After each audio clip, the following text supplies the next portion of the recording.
We have breaking news this morning, folks. Republicans still don't have the votes to pass this budget bill. It's not even 8:30 in the morning. It's early, but Republicans have been doing this vote-a-rama for 24 hours almost.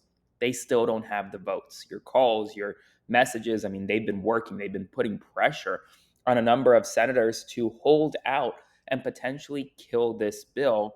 Meanwhile, there's chaos between Donald Trump and Elon Musk, where Donald Trump is now suggesting that he'd have to look at potentially deporting Elon Musk back to South Africa.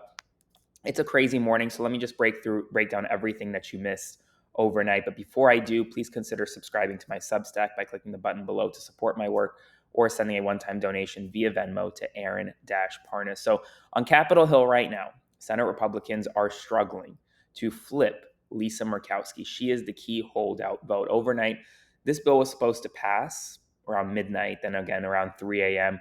Well, now it's almost 9 a.m. and the vote-a-rama continues. It set the record for the most consecutive votes in actual Senate history. It's 45 Senate votes, which broke the previous record of 44 Senate votes. There are 4 no votes or possible no votes. The first is Tom Tillis from North Carolina. He's a definite no. The second is Rand Paul from Kentucky. He's a definite no. The third is Susan Collins, who, as it currently stands, is a no. But we know with Susan Collins, she could actually flip at any time. And the fourth, we don't really know where she's at, but she's not at a yes yet, is Lisa Murkowski. And you want to know why? Well, because the carve-outs, if you remember, Lisa Murkowski cut this backroom deal with Republicans to essentially carve out SNAP and Medicaid cuts for Alaska. Overnight, the Senate parliamentarian ruled that, well, you can carve out the Medicaid part, but you can't carve out the SNAP part. And as a result, now there are serious conversations happening on the Senate floor as we speak about whether or not Republicans have the votes to pass this bill. Anything can change, and it will probably change at some point. We'll probably have more information as to whether or not the Republicans will get the votes. J.D. Vance, the Vice President of the United States, is on Capitol Hill right now because remember, they could only lose 3. And right now it looks as though they've lost 4. They're really working hard to flip Lisa Murkowski. And one key provision was actually kicked out of the bill pretty much almost unanimously, and that's the AI provision, which a lot of people were concerned about. I spoke with Senator Warren and Senator Klobuchar about this provision, which would have prohibited AI regulation by states for a period of 10 years. That was kicked out on a 99-1 vote overnight. So that's out of the bill. But right now, madness on Capitol Hill because Republicans still don't have the votes. We're going to probably have another update in the next hour or two about whether or not they're going to keep this bill on the floor and if they have the votes or not. So stay tuned. But even if this bill somehow passes the Senate, which it's possible, it's 50-50 right now, it's going to have major trouble in the House of Representatives. And it's looking increasingly unlikely that this bill is going to pass before the 4th of July, which is the self-imposed deadline by Donald Trump. Meanwhile, speaking about Donald Trump, him and Elon Musk, this bromance that was apparently broken and then fixed, well, it's broken again. Donald Trump this morning was asked whether or not, so let me give you some backstory here. Elon Musk yesterday was railing against this bill.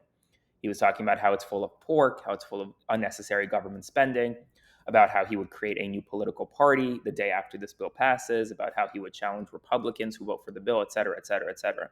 Well, late last night, Donald Trump, around 2 a.m., put out a Truth Social post and essentially said that we should look to potentially cut all government subsidies for Elon Musk. That includes subsidies for Tesla, SpaceX, et cetera, essentially trying to cut off all of Elon's funding. And in there, he kind of said, well, Elon would have to go back to South Africa if this happened. Presumably, people thought at the time was because, well, he'd have to go back to South Africa because he wouldn't have any business dealings here in the United States.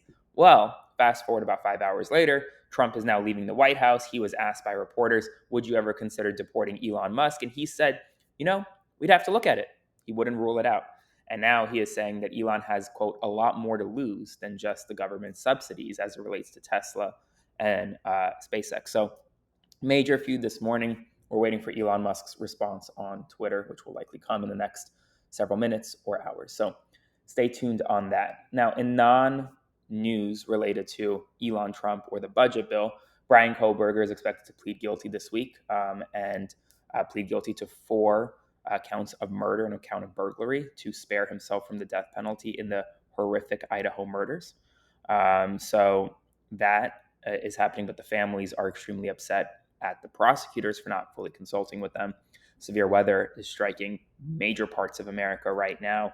And there was a major Medicaid fraud bust in the Department of Justice. I have it all outlined below.